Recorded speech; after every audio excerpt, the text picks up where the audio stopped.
अस्सलाम वालेकुम स्टूडेंट्स। आज हमारा टॉपिक है use and miss use of antibiotics, जो आपको यहाँ पे स्क्रीन पे नज़र आ रहा है। हमने आज बेसिकली पढ़ना है कि एंटीबायोटिक्स का जो इस्तेमाल है वो क्यों किया जाता है, और अगर हम इसको ओवर यूज़ करें तो उससे हमें क्या क्या नुकसान हो सकते हैं। तो ये हमारे पास है हमारी पहली स्लाइड रिगार्डिंग एंटीबायोटिक्स। एंटीबायोटिक्स के बारे में बेटा आप लोग जानते हैं कि ये वो केमिकल्स हैं जो कि अगेंस्ट लाइफ जो है वो काम करते हैं। वैसे एंटीबायोटिक्स जो हैं वो इन्फेक्शंस में ज़्यादातर जो है वो रेकमेंड की जाती हैं by the doctors and physicians, लेकिन अगर हम इसका ओवर यूज़ करें तो ये हमें नुकसान भी पहुंचा सकती हैं। तो एंटी का मतलब होता है अगेंस्ट और बायोटिक का मतलब है यहाँ पे लाइफ। अब हम यहाँ पे देख सकते हैं कि ये वो मेडिसिन्स हैं जिन्हें हम कीमोथेरेप्यूटिक ड्रग्स भी कहते हैं, केमिकल्स भी कहते हैं, जो हेल्प करती हैं इन स्टॉपिंग द इन्फेक्शन। ये इन्फेक्शंस जो हैं, कौन से इन्फेक्शंस हैं जो कि बैक्टीरिया की वजह से कॉज होते हैं, ये उसको रोकने का काम करती हैं। And they also kills the bacteria, और इसके अलावा इनकी जो रिप्रोडक्शन होती है बाय कॉपीइंग देमसेल्व, यानी कि ये अपना जीनोम जब कॉपी करते हैं तो ये उसको भी रोक देती हैं। तो ये काम होता है इनका। तो यहाँ पे हमने इसके दो एस्पेक्ट्स पढ़े हैं, एक है किलिंग और दूसरा हमने पढ़ा है रिप्रोडक्शन को स्टॉप करना। रिप्रोडक्शन सीज्ड हो जाएगी। इसके बाद हम देखते हैं कि जो एंटीबायोटिक्स हैं they can also be synthesised by the certain bacteria, that is actinomyces and fungi. जो हमारे पास दो स्पेशल स्पीशीज़ अभी आपको मैंने बताई हैं, ये हेल्प करती हैं इन प्रोडक्शन ऑफ एंटीबायोटिक्स, जैसे एक्टिनोमाइसीज एंड फंजाई। अगर आप इसका इंडस्ट्रियल माइक्रोबायोलॉजी में यूज़ देखें तो ये बनती हैं through the process of fermentation. आपने 10th क्लास में एक टॉपिक पढ़ा था single cell protein. Single cell protein में आपने क्या पढ़ा था कि इंडस्ट्रियल लेवल पे हम माइक्रो ऑर्गेनिजम्स का यूज़ करते हैं टू प्रोड्यूस हार्मोन्स, जिसमें हम हार्मोन्स प्रोड्यूस करते हैं, आर्टिफिशियल हार्मोन्स प्रोड्यूस करते हैं। इसमें हम एंटीबायोटिक्स को प्रोड्यूस करते हैं, इसमें हम एंटी वायरल ड्रग्स को प्रोड्यूस करते हैं। तो ये भी इसी तरह का प्रोसेस है जिसमें आप जो है वो मुख्तलिफ़ किस्म की जो है वो केमिकल्स बना सकते हैं by the process of fermentation, जिसमें आपका जो मेजर सोर्स है वो होते हैं आपके माइक्रो ऑर्गेनिज़म, जिन्हें लार्ज कंटेनर्स में बनाया जाता है। और ये किस मीडियम में ग्रो होते हैं? In the liquid medium. तो बेटा ये हमारी पहली स्लाइड थी रिगार्डिंग एंटीबायोटिक्स। यहाँ पे एक ये डायग्राम आपको नज़र आ रही है एंटीबायोटिक्स से रिलेटेड। डेफिनेटली आपके घरों में भी इस तरह की दवाइयाँ मौजूद होंगी जो हम जो है बीमारी के दौरान खाते हैं, इन्फेक्शन के दौरान खाते हैं। अब हम आ जाते हैं बेटा हमारे पास नेक्स्ट टॉपिक पे, miss use of antibiotic. Antibiotics का जो मिस यूज़ है वो किस तरह से होता है या वो नुकसान किस तरह देता है। पहली चीज़ याद रखें, बायोलॉजिकली अगर आप इसका एक्शन देखें तो बेटा आपको पता होना चाहिए जो हमारे एडवांटेजियस सेल्स होते हैं जो हमारी बॉडी में मौजूद होते हैं वो हमारी बॉडी को डिफेंड कर रहे होते हैं। अगर आप मुसलसल एंटीबायोटिक्स विदाउट एनी प्रिस्क्रिप्शन या सर्टेन टाइम पीरियड से एक्सीड करने के बाद खाते हैं तो उसके बाद ये चीज़ें, ये केमिकल्स आपके हेल्दी सेल्स को नुकसान देती हैं। तो एंटीबायोटिक का जो मिस यूज़ है इसे आप सम टाइम एंटीबायोटिक एब्यूज़ भी कहते हैं या एंटीबायोटिक ओवर यूज़ भी कहते हैं। इसकी वजह से क्या होता है, आपकी बॉडी के जो इम्यून सेल्स हैं वो अपना काम करना छोड़ देते हैं और उनकी डेथ हो जाती है। फॉर एग्ज़ाम्पल, अगर पेनिसिलिन का मिसयूज़ किया जाए तो उसमें आपको डिफरेंट किस्म के एलर्जिक रिएक्शन हो सकते हैं। अगर आप स्ट्रेप्टोमाइसिन यूज़ करें जो एंटीबायोटिक है, इससे ऑडिटरी नर्व्स जो हैं वो डेफनेस कॉज करती हैं, यानी कि बहरापन होना शुरू हो जाता है, कम सुनाई देने लग जाता है। इसी तरह टेट्रासाइक्लिन जो है इसका परमानेंट यूज़ जो है वो डिकलरेशन करता है टीथ की इन यंग चिल्ड्रंस, यानी कि ये दवाइयाँ इस कदर ख़तरनाक होती हैं कि ये आपकी बॉडी में मॉडिफिकेशंस कर सकती हैं। इसके अलावा बेटा हम आ जाएंगे हमारे नेक्स्ट टॉपिक पे, that is related to cyanobacteria. Cyanobacteria जो है वो प्रीवियसली जो है वो ब्लू ग्रीन एल्जाई बी कहलाते थे। आपको ये डायग्राम यहाँ नज़र आ रही है, ये आपको वाटर ब्लूम्स नज़र आ रहे हैं ग्रीन कलर के, ये सारे का सारा आपका साइनोबैक्टीरिया है, जो कि एक बड़े रकबे तक आपको नज़र आ रहा है किसी समंदर में, जो यहाँ पे ये फैला हुआ है। तो ये जो हैं बेसिकली कहलाती हैं वाटर ब्लूम्स। अब हम साइनोबैक्टीरिया के कुछ करेक्टरिस्टिक्स की बात करते हैं। जो हमारे साइनोबैक्टीरिया के करेक्टरिस्टिक्स हैं इनको हम देखते हैं कि ये क्या है।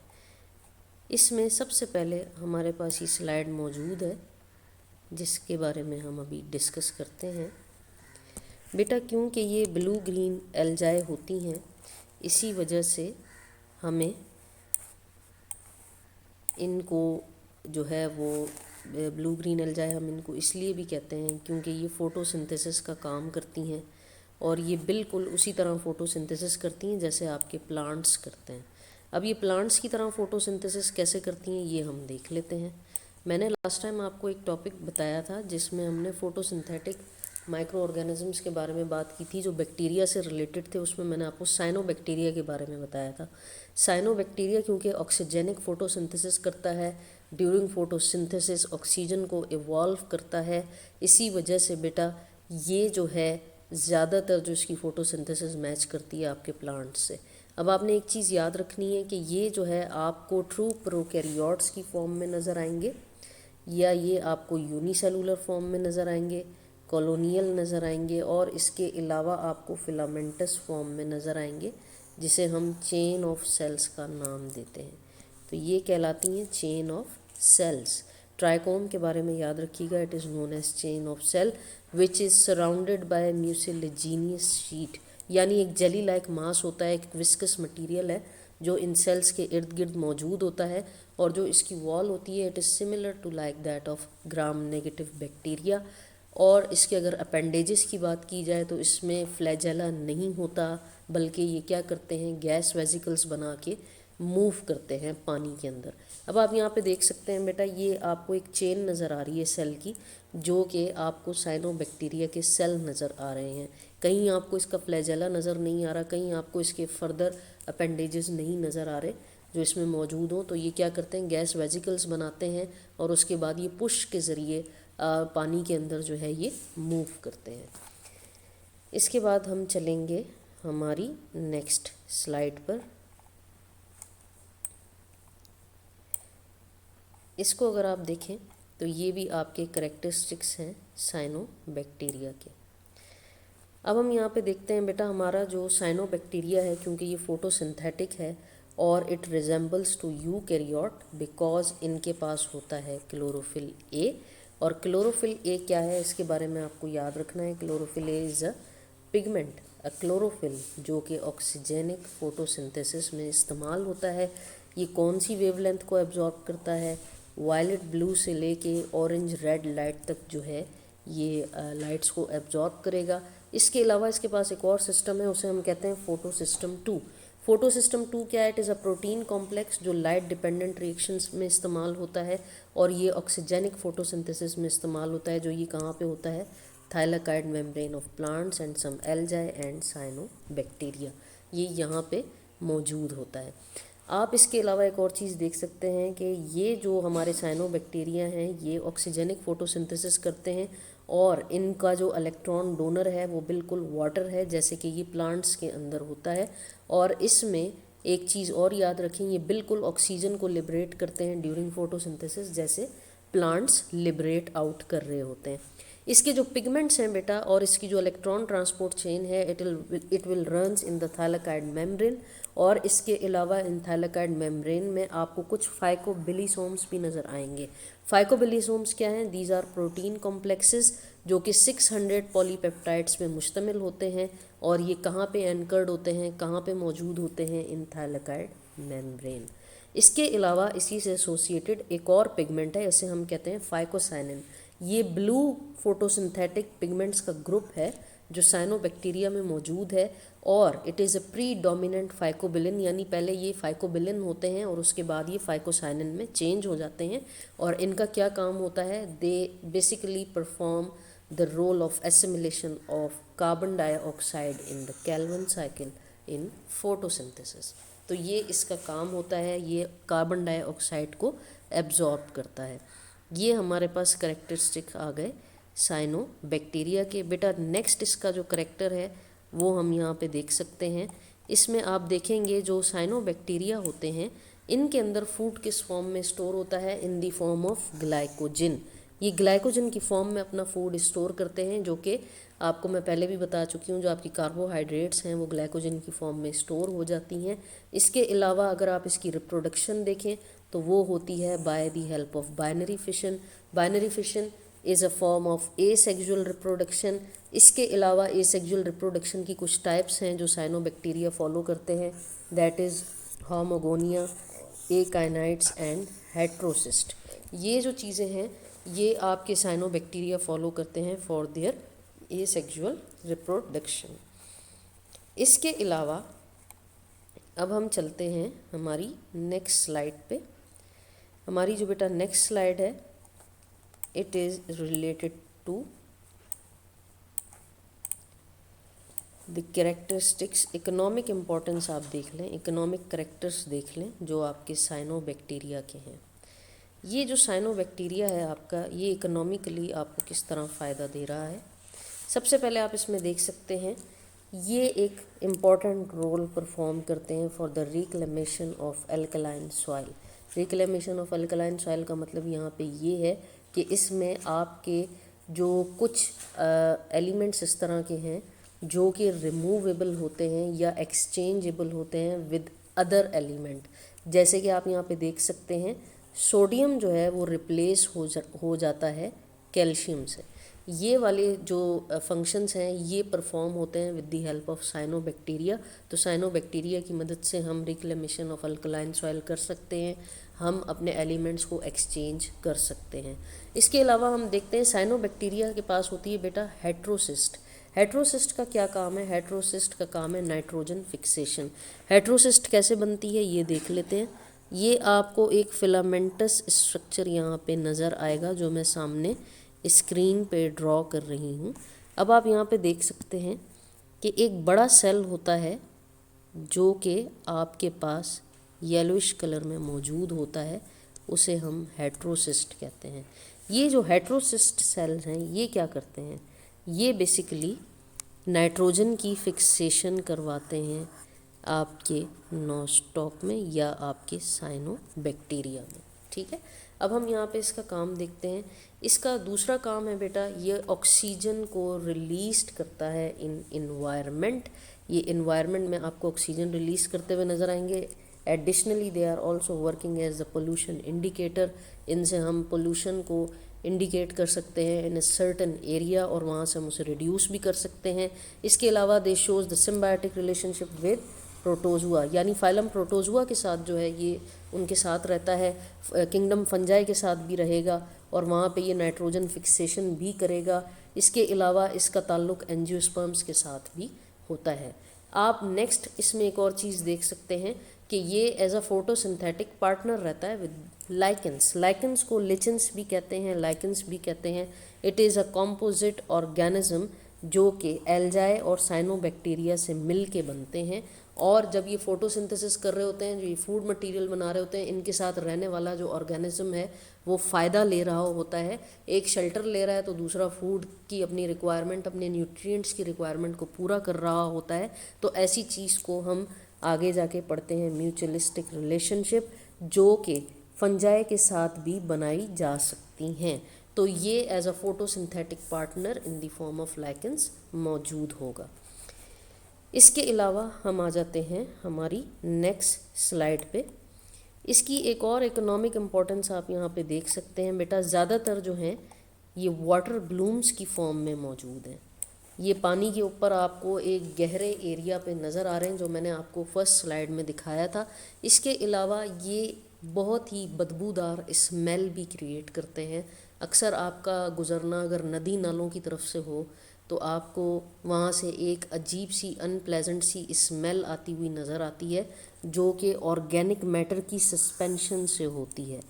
ये इस वजह से जो है वो बदबूदार स्मेल पैदा कर देते हैं पानी के अंदर। और इसके अलावा ये क्या करते हैं, ये टॉक्सिन्स को रिलीज़ करते हैं पानी में, जिसकी वजह से क्या होता है, जो हमारे लाइव स्टॉक हैं, जो हमारे मवेशी होते हैं, कैटल्स होते हैं, अगर वो ये पानी पी लें तो उनकी डेथ भी हो सकती है और वो बीमार भी हो सकते हैं। इसके अलावा बेटा हम चलते हैं हमारे सेकंड, ये हमारा लास्ट टॉपिक है इस चैप्टर का, that we called Nostoc. Nostoc basically क्या है ये भी हम देख लेते हैं। नोस्टॉक जो हैं वो बेसिकली जीनस हैं साइनोबैक्टीरिया के।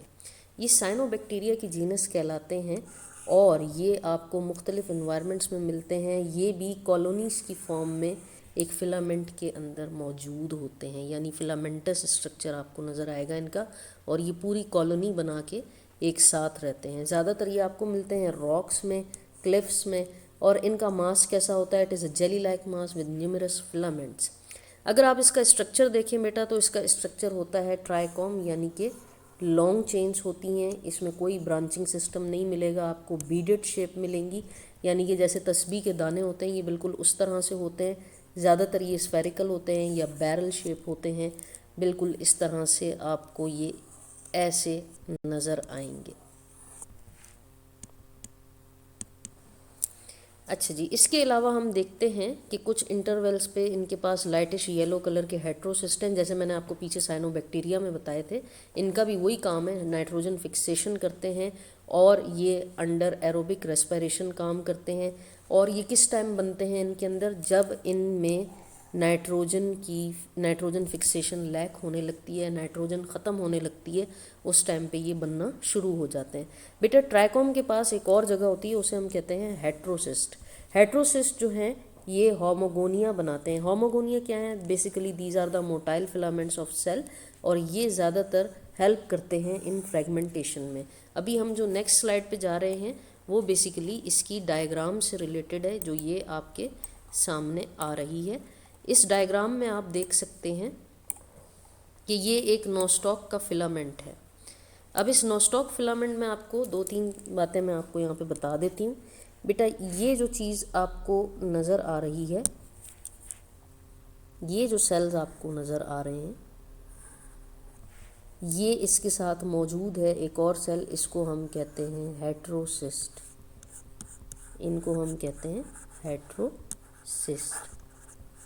इससे पीछे जो ये आपको सेल्स नज़र आ रहे हैं ये कहलाते हैं होमोगोनिया, जो आपको यहाँ पे नज़र आ रहे हैं। हेट्रोसिस्ट वो जगह है जहाँ से ये सेल्स जो हैं ब्रेक हो जाते हैं, अपने आप को तोड़ लेते हैं और होमोगोनिया में चेंज हो जाते हैं। ये देखें, ये अगर ये वाला पार्ट आप इसे देखें तो ये पार्ट आपको यहाँ पे नज़र आएगा और ये वाला पार्ट आपको यहाँ पे नज़र आएगा। इन्हें हम होमोगोनिया कहते हैं। इनके अंदर एबिलिटी होती है कि ये अपने आप को न्यू फिलामेंट में कन्वर्ट कर लेते हैं। तो ये जो है इनके अंदर एक एबिलिटी है, ये एसेक्सुअल रिप्रोडक्शन की टाइप है, जो कि ये नोस्टॉक के फिलामेंट्स जो हैं वो फॉलो करते हैं और अपने आप को इस प्रोसेस के थ्रू रिप्रोड्यूस कर सकते हैं। इसके अलावा बेटा हम आ जाते हैं इसकी रिप्रोडक्शन पे, कि नोस्टॉक जो है वो अपनी रिप्रोडक्शन किस तरह से करता है। पहली बात आपने इसमें याद रखनी है बेटा कि इसमें कोई सेक्सुअल रिप्रोडक्शन नहीं होती। जैसे कि आपका बैक्टीरिया समटाइम करता है ना, कॉन्जुगेशन करेगा विद द हेल्प ऑफ पिलाए, जो है वो पिलाए के थ्रू क्या करता है, अपना जेनेटिक मटेरियल एक बैक्टीरियल सेल से दूसरे बैक्टीरियल सेल में दे देता है। Although it is a type of blue green algae, और हम इसे साइनोबैक्टीरिया भी कहते हैं, इसे हम फोटोसिंथेटिक बैक्टीरिया भी कहते हैं, लेकिन ये सेक्सुअल रिप्रोडक्शन फॉलो नहीं करता, क्योंकि आपको इसके अंदर कोई अपेंडेजेस नज़र नहीं आए हैं इसके स्ट्रक्चर में। So no sexual reproduction will be followed by such kind of cyanobacteria. इसके अलावा अगर आप इसे देखें तो इसमें आपके पास एसेक्सुअल रिप्रोडक्शन होती है, जो मैंने अभी आपको बताई थी पीछे, जो एकाइनाइट्स और हार्मोगोनिया के थ्रू होती है। इसके अलावा जो इसमें जो एसेक्सुअल रिप्रोडक्शन है वो क्यों फॉलो होती है, by the death and decay of ordinary cell. और ये बेसिकली कब स्टार्ट होती है, ये हेट्रोसिस्ट इसमें सर्व करते हैं एज अ ब्रेकिंग पॉइंट। यहाँ पे हेट्रोसिस्ट सर्व करेंगे एज अ ब्रेकिंग पॉइंट, और इसकी रिप्रोडक्शन फॉलो करने के लिए हमें एकाइनाइट दिखने पड़ते हैं। एकाइनाइट्स क्या होते हैं, these are thick walled vegetative cells जो एक्यूमुलेट करते हैं फूड को and became the resting cell, यानी ये डॉर्मेंट स्टेज में जा सकते हैं, अपने आप को रेस्टिंग कंडीशन में रख सकते हैं, और जब इनके पास फेवरेबल कंडीशंस आती हैं तो ये क्या करते हैं, ये वेजिटेटिव सेल्स की फॉर्म में चेंज हो जाते हैं। तो बेटा ये था हमारा आज का टॉपिक। आई होप आप लोगों को समझ आया होगा। कल हम नेक्स्ट चैप्टर के साथ हाजिर होंगे। तब तक अपना बहुत सारा ख्याल रखिएगा और अपनी तैयारी कीजिएगा। टिल देन, अल्लाह हाफिज़।